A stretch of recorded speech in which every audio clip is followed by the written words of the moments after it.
के सभी विद्यार्थियों का मैं बहुत बहुत स्वागत करता हूं और स्वागत की इस कड़ी के अंदर आज हमारा नया टॉपिक शुरू होने वाला है बच्चों। और वो नया टॉपिक क्या रहेगा, प्रथम विश्व युद्ध के कारण क्या थे, प्रथम विश्व युद्ध की घटनाएं कौन सी थी और प्रथम विश्व युद्ध का जो परिणाम निकला था वो दूसरे विश्व युद्ध का कारण बना था। तो इन सब चीज़ों को हम वन बाई करके हम उनका डिटेल से अध्ययन करेंगे। और मैं सभी बच्चों को कहता हूँ कि बोर्ड पे ध्यान से देखिए। और ये हमारा टॉपिक चलेगा प्रथम विश्व युद्ध। प्रथम विश्व युद्ध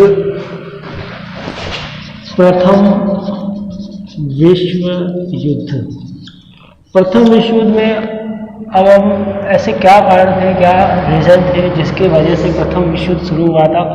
सबसे पहले मैं यहाँ बात करूँगा जर्मनी का क्या मनसबा था।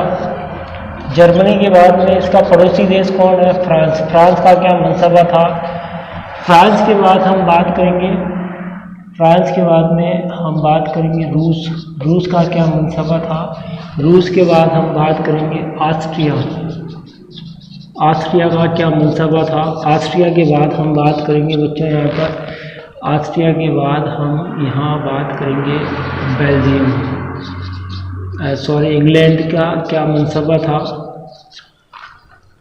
और एक चीज़ और छूट रही है, अफ्रीका का क्या मनसबा था। ये सब जो है प्रथम विश्व युद्ध के लिए उत्तरदायी माने जाते हैं। ये सभी लोग जो है, जैसे मैंने आपको बताया था जर्मनी अपने आप को अधिनायक समझना चाहता है। अधिनायक यूरोप का तानाशाह, ये चाहता है कि मैं यूरोप का, ये चाह रहा है कि पूरा यूरोप मिलेगा, मुझे मिलेगा, मेरा पूरा यूरोप है, मैं इसको लेकर रहूँगा। सारे जितने भी यूरोप के जो देश हैं, छोटे बड़े जितने भी देश हैं, छोटे बड़े जैसे फ्रांस है, इंग्लैंड है, और जितनी भी सारी शक्तियाँ वो सारी शक्तियाँ मेरी मुट्ठी में होगी, मेरे अधीन होगी, मेरा अधिकार होगा, सब कुछ मेरा होगा, मैं तानाशाह हूँ। और ये कौन है, जर्मनी का केसर विलियम है।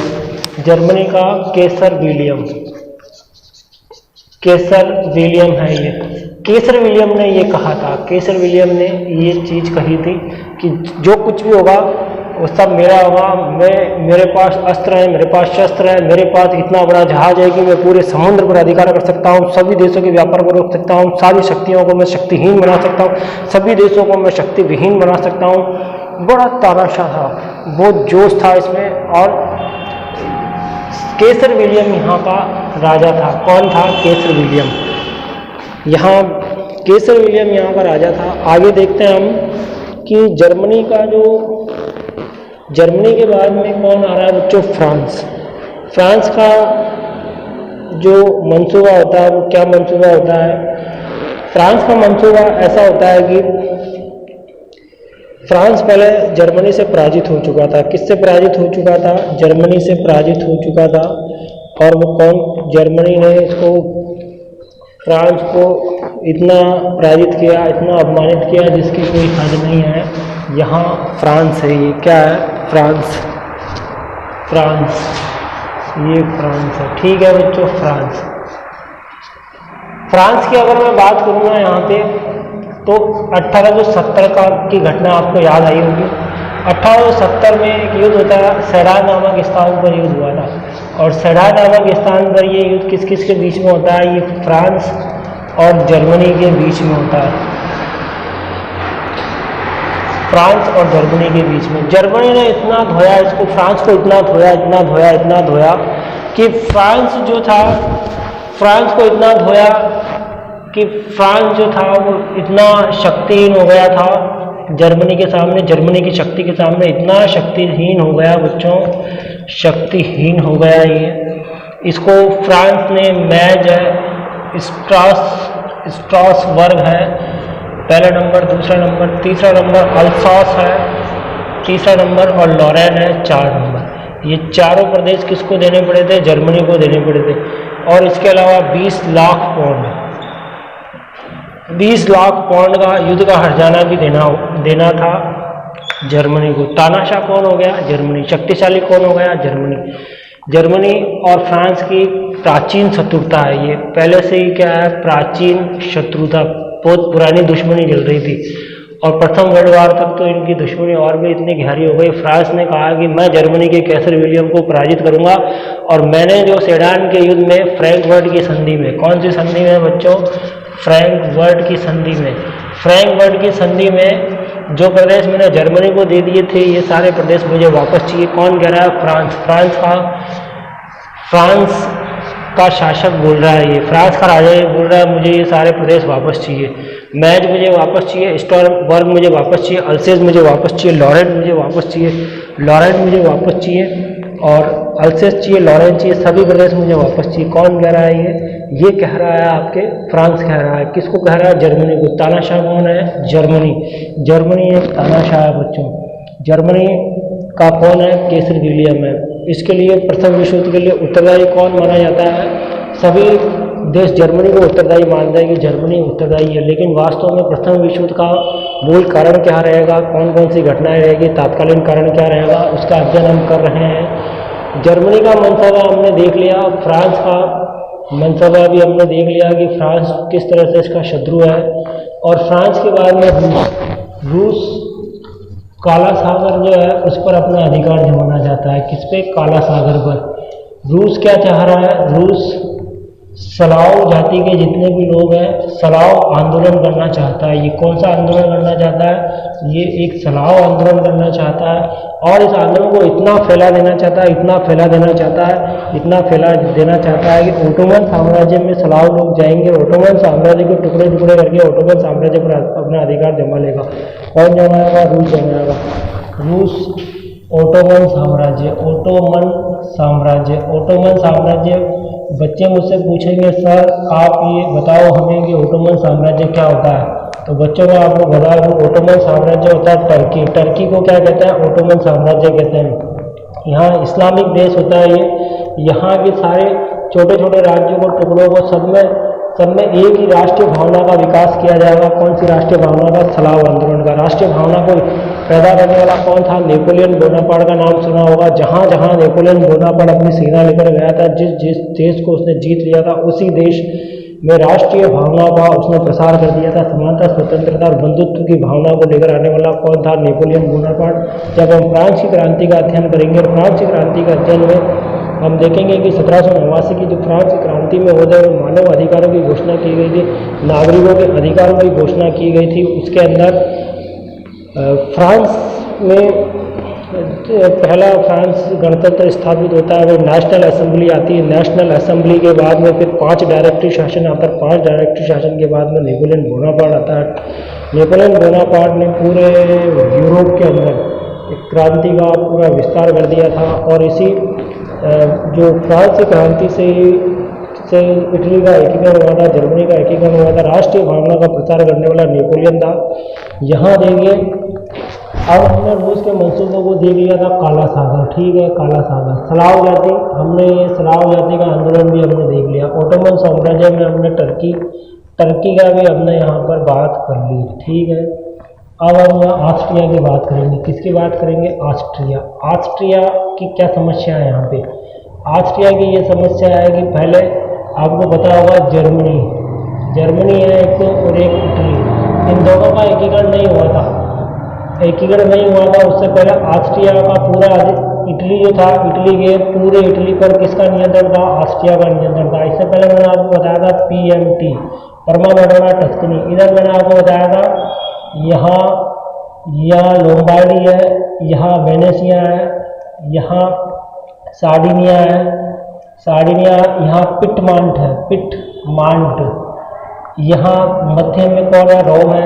यहाँ क्या बताया बच्चों? दक्षिण के अंदर नेपल्स, सिसिली और नेपल्स बताया। सिसिली पूरी इटली पर किसका? ऑस्ट्रिया का था। और इटली के अंदर 3 लोगों ने मिलकर एकीकरण किया था। पहला कौन था? पहला मेजिनी था, दूसरा कौन था? केबूर था, और तीसरा कौन था? गेरिबाल्डी की मैंने आपको कहानी भी सुनाई थी कि गेरिबाल्डी सुबह जाता था, शाम को आता था, सुबह जाता था, शाम को आता था, सुबह जाता था, शाम को आता था। सर बोल रहे हैं कि सुबह जाता था, शाम को आता था। कहाँ जाता था, कहाँ आता था? ये अपने पिताजी के साथ भूमध्य सागर की यात्रा करने के लिए जाता था। सुबह जाता, शाम को आता। एक दिन नौसेना का विद्रोह कर दिया था, जेल में बंद कर दिया, वहाँ से भाग गया था। इसने 1000 लाल कुर्ते वाली सेना बनाई थी, और पूरे दक्षिण जो इटली था उसको जीत लिया था। इस तरह से कैमूर, गैरिबाल्डी इन सब के सहयोग से इटली का एकीकरण बड़े अच्छे से मैंने आपको इसका अध्ययन करवाया था। फर्स्ट वीडियो मैंने यही विश्व के इतिहास में इटली का एकीकरण ही आपको पढ़ाया था।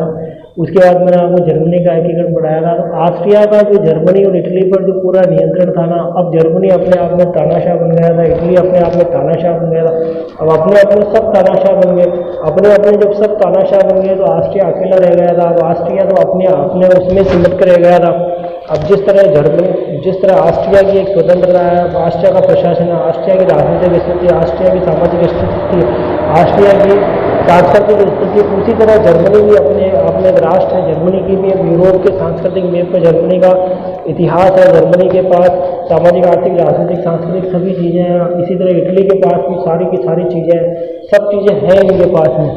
तो अब ऑस्ट्रिया जो था वो अपने आप में अब एक अकेला था और अंदर ही अंदर से ऐसा जलकर कोयला हो रहा था कि किसी समय जर्मनी पर मेरा पूरा अधिकार था, किसी समय इटली पर मेरा पूरा अधिकार था।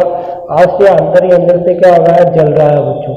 अब ऑस्ट्रिया के बाद में ऑस्ट्रिया और हंगरी, ये दोनों एक हो गए थे, हंगरी और ऑस्ट्रिया।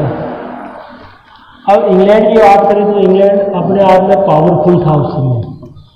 इंग्लैंड जो था वो 3 समुद्र से घिरा हुआ था। इंग्लिश चैनल को पार करने पर इंग्लैंड आता था और इंग्लैंड फ्रांस के पास में इंग्लैंड है। फ्रांस के पास में कौन सी जगह है, इंग्लैंड है। यहाँ तक क्लियर हुआ बच्चों। जर्मनी का क्या मनसबा था, फ्रांस का मैंने आपको जर्मनी का मनसबा बताया था, फ्रांस का मनसबा भी मैंने बता दिया आपको, रूस का भी बता दिया कि रूस भी यूरोप की राजनीति पर पूरा तानाशाह बनना चाहता है, अस्त्र शस्त्र सबके पास में है। अफ्रीका छूट रहा है। ऑस्ट्रिया और हंगरी की भी हमने बात की थी, अभी अकेला ऑस्ट्रिया और हंगरी अकेला आया हो। अब जर्मनी इसका मित्र है, अब केवल ये मित्रतापूर्वक इनसे व्यवहार रख सकता है, ये भी इनसे मित्रतापूर्वक व्यवहार रख सकता है। इंग्लैंड में पावरफुल, इंग्लैंड जो था वो अपने आप में पावरफुल था। अफ्रीका ये पिछड़ा हुआ था और यहाँ घने जंगल थे। जब भी औद्योगिक क्रांति हो रही थी, औद्योगिक क्रांति के समय कच्चे माल की बहुत ज़्यादा जरूरत पड़ती थी और इंग्लैंड को भी बहुत ज़्यादा कच्चे माल की आवश्यकता पड़ती थी। तब कच्चा माल कहाँ से आएगा, तो कच्चा माल अफ्रीका से आएगा। तो अफ्रीका के छोटे छोटे देशों को, कांगो को, जो अफ्रीका के देश है, उनको उपनिवेश बनाना होगा। क्या बनाना पड़ेगा, उपनिवेश बनाना पड़ेगा। तो उपनिवेशों की होड़ लग गई थी, साम्राज्य विस्तार की होड़ लग गई थी। जर्मनी ये चाह रहा था कि अफ्रीका में मेरे भी उपनिवेश हो, इंग्लैंड ये चाह रहा है कि अफ्रीका में मेरे उपनिवेश हो, ऑस्ट्रिया ये चाह रहा है कि अफ्रीका में मेरे उपनिवेश हो, रूस भी ये चाह रहा है कि अफ्रीका में मेरे उपनिवेश हो, फ्रांस भी ये चाह रहा है कि अफ्रीका में मेरे उपनिवेश हो, जर्मनी भी ये चाह रहा है कि अफ्रीका में मेरे उपनिवेश हो। तो अब जो बड़ी बड़ी शक्तियाँ थी, जो जैसे फ्रांस एक बड़ी शक्ति थी, रूस भी एक बड़ी शक्ति थी और इंग्लैंड भी एक बड़ी शक्ति थी। इंग्लैंड है, स्पेन भी एक बड़ी शक्ति थी, पुर्तगाल भी एक बड़ी शक्ति थी। ये बड़ी शक्तियाँ कहलाती थी मित्र राष्ट्र। ये क्या कहलाते थे बच्चों, इनको मित्र राष्ट्र कहते थे। और धुरी राष्ट्र किसको कहते थे, धुरी राष्ट्र किसको कहा जाता था, जर्मनी है, अपने आप में जर्मनी है, फ्रांस है, जर्मनी है,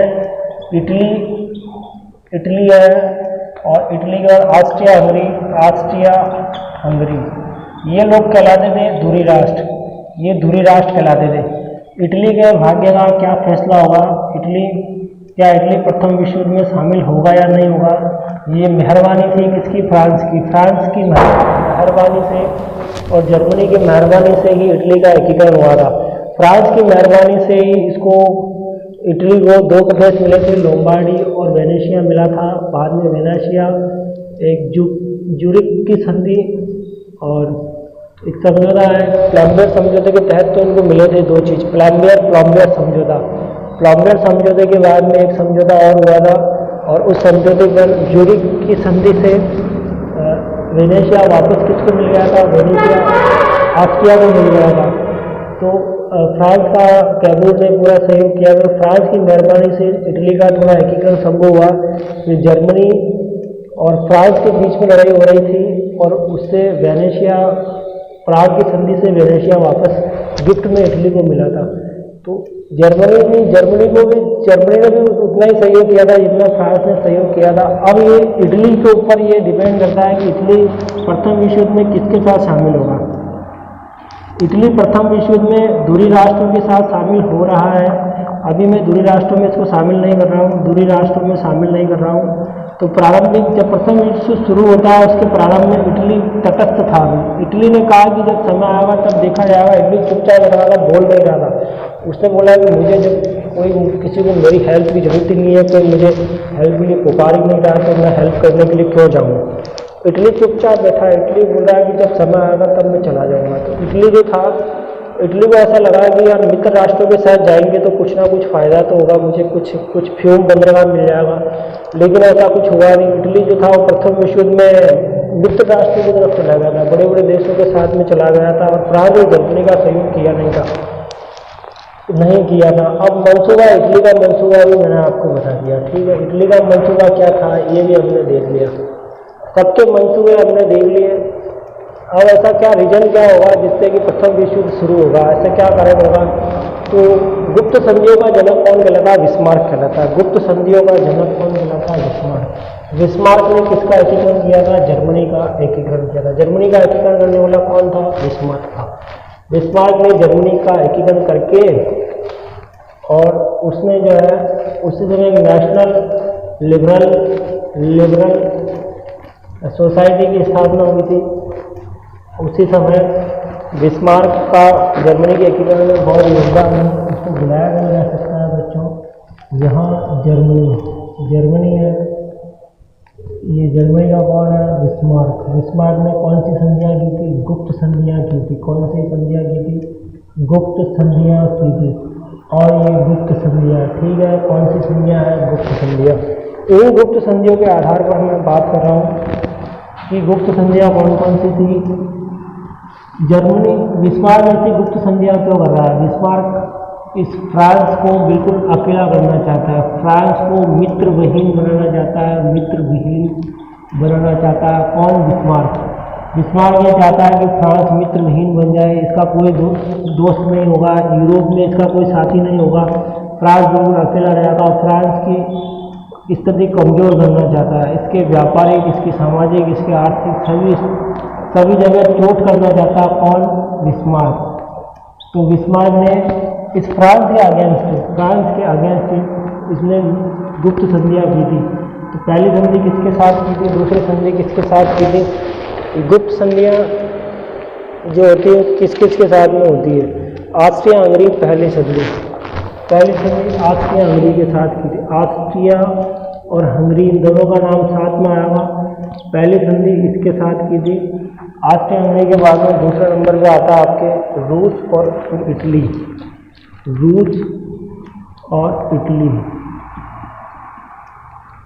ऑस्ट्रिया हंगरी के साथ की थी। इसको 1870 ईस्वी में सॉरी बच्चों, सेडान का युद्ध हुआ था। और ये सेडान के युद्ध में बुरी तरह से इसको मात मिली थी फ्रांस को, फ्रांस बुरी तरह से हार गया था। उसके 7-8 साल बाद ही, तो ये 1879 होगा, लगभग कंफर्म कर लेते हैं 1879 में ऑस्ट्रिया हंगरी के साथ जर्मनी, बिस्मार्क कौन है, जर्मनी का है। जर्मनी और ऑस्ट्रिया हंगरी के बीच में एक गुप्त संधि हो गई थी कि हम दोनों साथ में हैं, अगर ये फ्रांस कुछ भी करेगा तो अपन दोनों मिलकर इसको पछाड़ देंगे। फ्रांस को बिल्कुल भी अपनी राज्य की सीमाओं में प्रवेश करने नहीं देंगे। कौन कह रहा है, ये कह रहा है कौन, जर्मनी कह रहा है, जर्मनी का बिस्मार्क कह रहा है। दूसरी संधि किसके साथ होती है, रूस की। 1881 लगभग बिल्कुल सही है बच्चों, कंफर्म 1881, और ये 1882 में इटली के साथ। 1887 में एक बार फिर रूस के साथ संधि होती है। तो ये प्रथम वर्ल्ड वॉर 28 जून 1914 को जब शुरू होता है, उससे पहले की घटना है ये। उससे पहले राजनीति कुछ ऐसी बढ़ गई है, इसी राजनीति की वजह से सब कुछ ये हो रहा है कि ऑस्ट्रिया हंगरी के साथ बिस्मार्क ने संधि कर ली, रूस के साथ इसने संधि की। फ्रांस का अगर कुछ भी करता है, इंग्लैंड अगर कुछ भी करता है, तो बिस्मार्क कह रहा कि अपन दोनों मिलकर इसको देख लेंगे। यहाँ जर्मनी ने इटली के साथ भी संधि कर ली। जर्मनी ने कहा कि जिस तरह से मेरा एकीकरण हुआ था, जिस तरह से तुम्हारा एकीकरण हुआ था, अपने दोनों का एकीकरण एक जैसा ही हुआ था, इसी प्रकार हम जो है, हम तो मित्र हैं, और अगर फ्रांस कुछ भी हलचल करेगा तो हम दोनों मिलकर इस फ्रांस को पछाड़ देंगे। तो ये संधियाँ कितनी होती है, वेरी मोस्ट एमपी कई बार एग्जाम में पूछा गया है। कि 1879 के अंदर कौन सी संधि हुई थी? ऑस्ट्रिया हंगरी की संधि हुई थी। 1881 में रूस, 1887 में रूस के साथ संधि हुई थी, 1882 में इटली के साथ संधि हुई थी और 28 जून 1914 को प्रथम विश्व शुरू हुआ था। अब गुप्त संधियों के बाद अगर मैं बात करता हूँ, एक ट्रिपल अलायंस भी बना था, त्रिगुट बना था। ट्रिपल, इसको इंग्लिश में बोलते हैं ट्रिपल अलायंस। ट्रिपल अलायंस का मतलब क्या होता है? त्रिगुट। एक त्रिगुट बना था। ये त्रिगुट जो था ये 3 से बनता है। इसमें त्रिगुट कौन बनाया? धुरी राष्ट्रों में से सबसे पहला जर्मनी था। जर्मनी के साथ कौन था? ऑस्ट्रिया हंगरी था, ऑस्ट्रिया हंगरी। और फिर कौन है? रूस। पहले प्रारंभिक अवस्था में रूस था इस ट्रिपल अलायंस में। बाद में रूस की जगह कौन आएगा? इटली आएगा। पहले कौन है? पहले रूस है, रूस के बाद में कौन आ जाता है? इटली आ जाता है। तो ये इसको ट्रिपल अलायंस बोलते हैं। ट्रिपल अलायंस त्रिगुट का निर्माण हुआ था। ये 1882 में हुआ है। तब कब हो गया बच्चों? 1882 में हो गया। 1882 में जर्मनी ने एक त्रिगुट बनाया था, एक 3 समूह का गुट बनाया था और इसको ट्रिपल अलायंस कहा जाता है। पहला नंबर कौन है? जर्मनी है, दूसरा नंबर कौन है? ऑस्ट्रिया हंगरी है और तीसरा नंबर रूस कौन है? इटली है। ट्रिपल की तीनों मिलकर वर्ल्ड वार के अंदर तहलका मचाने वाले हैं। पूरे जितने मित्र राष्ट्रों की जो तानाशाही नहीं चलेगी, अब उनका राजतंत्र नहीं चलेगा। अब सब जगह तानाशाही सरकार आएगी, गणतंत्र आएगा, जनता का शासन आएगा। अब सब कुछ हमारे अनुसार होगा। हमारे अंदर एक पावर, उनके अंदर एक पावर था, उनके अंदर बारूद था, अस्त्र था, बड़े बड़े जहाज थे, शक्ति थी उनकी। वो शक्ति का प्रदर्शन करना चाहता था। कौन? जर्मनी चाहता था, जर्मनी चाहता था, जर्मनी चाहता था। ठीक है बच्चों, यहाँ तक हमने इसको देखा कि युद्ध के कारणों को हम देख रहे हैं कि प्रथम विश्व के कारण क्या क्या थे, कौन से कारणों। इसके बाद हम देखने के बाद अब यूरोपीय शक्तियों का संतुलन तो वैसे ही बिगड़ गया था। सब अपनी अपनी सोच रहे थे, अपनी अपनी दाल गला रहे थे। उग्र राष्ट्रवाद की भावना, इटली में देखो तो इटली का एकीकरण हुआ था तो उग्र राष्ट्रवाद की भावना का उत्पन्न हुआ था। अभी मैंने आपको बताया फ्रांस में स्वतंत्रता, समानता और बंधुत्व की भावना से पूरे जगह जगह एक जो है जिस भावना का प्रसार किया था जिस भावना का प्रसार किया था ना बच्चों, वो राष्ट्रीय भावना होती है। वो कौन सी? राष्ट्रीय और प्रेम की भावना होती है। राष्ट्र के लिए जो समाचार पत्र का लेखन, समाचार पत्र के लेखन से भी राष्ट्रवाद का विकास हुआ था। उसके बाद अगर हम सैन्यवाद की बात करें तो सैन्यवाद भी प्रथम विश्व युद्ध का कारण था। सैन्यवाद में मैंने अभी आपको बताया अस्त्र शस्त्रों का निर्माण, अपने सब सेना का निर्माण कर रहे थे।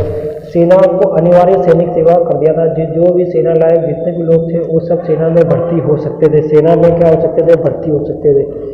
अब साम्राज्यवादी नीति मैंने अफ्रीका के आपको बता दी थी। इम्परेटर जहाज मैंने आपको बताया था। जर्मनी के पास में इम्परेटर जहाज था। उसने कहा कि पूरे समुद्र पर हमारा अधिकार होगा, पूरे समुद्र पर हम अपना अधिकार कर लेंगे। ये प्रथम विश्व युद्ध के कारण थे। अब प्रथम विश्व युद्ध शुरू कैसे होता है, उसकी गणित क्या गणित है? प्रथम विश्व युद्ध कैसे शुरू होगा? तो एक जगह होती है सर्बिया का नाम आपने सुना होगा। ऑस्ट्रिया के पास में एक जगह होती है सर्बिया नामक स्थान पर ये घटना होती है। सर्बिया के अंदर क्या होता है बच्चों कि वहाँ एक संगठन होता है काला हाथ। ये क्रांतिकारियों का संगठन होता है और वो सलाव राष्ट्रीय आंदोलन चल रहा होता है और ये रूस इसका समर्थन करता है। सलाव आंदोलन की पूरे सलाव एक हो जाओ, पूरे सलाव एक हो जाओ। ये सलाव धीरे धीरे एक होते होते Bosnia Herzegovina, Serbia, Bulgaria, Romania, ये ऑटोमन साम्राज्य पूरा रूस पूरे विस्तार करना चाहता था कि सब ऑटोमन साम्राज्य मेरा होगा, बल्गारिया मेरा होगा, हर्जेगोविना मेरा होगा। ये छोटे सारे देश किसके होंगे? हमारे होंगे। कौन कह रहा है ये सारे देश हमारे होंगे? रूस कह रहा था। सर्बिया में कौन रहते हैं? सलाव रहते थे। सलाव के अंदर सर्बिया में काला हाथ नामक क्या था? एक क्रांतिकारी संगठन था और वो बास्निया के अंदर वो एक योजना बना रहे थे हत्या करने की। वो उसको एक नाम आता है बच्चों, उस जो है 40 यूरो की हत्या करना चाहते थे। ये पार्टी यारो इसकी हत्या करना चाहता था काला हाथ जो क्रांतिकारियों का संगठन था सर्बिया में। कौन सी जगह? सर्बिया में इसकी हत्या करना चाहते थे 40 यारों की। लेकिन हुआ क्या कि उस दिन जो है सर्बिया के अंदर एक जगह है बास्निया। ये बास्निया एक जगह है, यहाँ पर ऑस्ट्रिया का राजकुमार है। ऑस्ट्रिया का मैंने आपको बताया मंसूबा क्या था। ऑस्ट्रिया का राजकुमार जो है राजकुमार है, ऑस्ट्रिया का राजकुमार फर्डिनेंड। और ये अपनी पत्नी के साथ यहाँ पे यात्रा करने के लिए आया था, यानी घूमने के लिए आया था। कौन सी जगह? सर्बिया में। सर्बिया में क्या है? बास्निया में यहाँ घूमने के लिए आया था। फर्डिनेंड घूमने के लिए आया था। और क्रांतिकारियों का काला हाथ ये क्या? क्रांतिकारियों का एक संगठन है। इस क्रांतिकारियों के संगठन ने सोचा कि पार्टी यारो ये जो फर्डिनेंड है यही है। वो सोच रहा है कि ये पार्टी यारो यही है, और इस काला हाथ ने फर्डिनेंड की हत्या कर दी। ये कब की घटना है? 28 जून 1914 की घटना। और इसी वजह से बच्चों, इस फर्डिनेंड की हत्या की वजह से पूरे यूरोप में क्या सन्नाटा छा गया था। पूरे यूरोप में सन्नाटा छा गया था। ऑस्ट्रिया का राजकुमार था ये। ऑस्ट्रिया तिलमिला गया था। ऑस्ट्रिया को इतना गुस्सा आया कि उस सर्बिया को तो मसल के चूर चूर कर देता। ऑस्ट्रिया ने सर्बिया को एक चेतावनी दे दी, 48 घंटे का अल्टीमेटम दे दिया कि तुम 48 घंटे के अंदर अपराधियों को ढूंढ के लाओ, नहीं तो हम तुम्हारे को सर्बिया जो है, अब सर्बिया नहीं बचेगा। यूरोप के नक्शे में सर्बिया का कहीं भी नाम नहीं आएगा। 48 घंटा अब ऑस्ट्रिया बिल्कुल अकेला था, किसके पास में जाए, किसको अपना दर्द सुनाए। जर्मनी को ये पता था कि वे इस तरह की घटना हो गई थी, और इटली को इस बात का पता चल गया था, रूस को इस बात का पता चल गया। सब छोटे छोटे सभी देशों को सबको इस चीज़ का पता चल गया था कि यहाँ ये हत्या हो चुकी है। यहाँ पे राजकुमार फर्डिनेंड की हत्या हो गई है, यहाँ पे। और ये तिलमिला गया ऑस्ट्रिया तिलमिला। अब कुछ ना कुछ जरूर गड़बड़ होने वाला है। तो ऑस्ट्रिया अपनी कहानी जाके किसको सुनाएगा? उसको लगेगा यूरोप में अब तानाशाह कौन है। यूरोप में तानाशाह तो जर्मनी है। यूरोप में तानाशाह कौन है? जर्मनी। हम तो जर्मनी के पास में जाएंगे। केसर विलियम को जाके अपनी पूरी कहानी सुनाई कि मेरा बेटा फर्डिनेंड है, उसकी हत्या सर्बिया के लोगों ने कर दी, सर्बिया की गवर्नमेंट जिम्मेदार है। सर्बिया को मैंने 48 घंटे का अल्टीमेटम दे दिया। सर्बिया भी अब चुपचाप बैठा रहने वाला नहीं था। सर्बिया भी कैसे चुपचाप रहेगा बच्चों? सर्बिया ने सोचा कि मुझे भी कुछ ना कुछ करना पड़ेगा। सर्बिया चला गया रूस के पास में चला गया। रूस को जाके बोला कि हम सब तो आपके खिलाफ आंदोलन हम कर रहे हैं, हम सब आप जो है सब कुछ आप भी हो। रूस ने कहा बेटा सर्बिया तुम चिंता मत कर, मैं तुम्हारे साथ हूँ। सर्बिया चिंता मत करो, मैं तुम्हारे साथ हूँ। जैसे ही रूस ने ये कहा कि जर्मनी तिलमिला उठा। केसर विलियम और ऑस्ट्रिया का राजकुमार दोनों एक जगह बैठे हुए थे, और सर्बिया को जब कहा तो सर्बिया तो चला गया रूस के पास में। तो जर्मनी ने कहा कि रूस को नहीं छोड़ेंगे, हम सबसे पहले रूस पर हमला करेंगे। युद्ध की घोषणा कर दी सबसे पहले रूस, क्योंकि बीच में कौन पड़ा था? ऑस्ट्रिया और सर्बिया के बीच में। ऑस्ट्रिया का साथ कौन दे रहा? जर्मनी दे रहा। ऑस्ट्रिया का साथ कौन दे रहा? जर्मनी दे रहा। और रूस का साथ, सर्बिया का साथ कौन दे रहा? रूस दे रहा। जर्मनी ने सबसे पहले आंदोलन किसके खिलाफ शुरू किया? रूस के खिलाफ 1 अगस्त 2014 को शुरू कर दिया था। कब? 1 अगस्त 2014 को, सॉरी 2014 को नहीं, 1914 को। पता नहीं मुझे क्या हुआ, 1914 को, ठीक है 1914 को। 2020 तो कोरोना काल चल रहा है बच्चों, बड़े ध्यान से आपको अध्ययन में लगे रहना है। आज के लिए बच्चों बस इतना ही बहुत काफ़ी है, और फिर हम नेक्स्ट वीडियो में कल फिर मिलते हैं इसके प्रथम विश्व युद्ध के युद्ध की घटनाओं को लेकर। आज हमने इसके कारणों को कंप्लीट कर लिया है। Okay, thank you very much.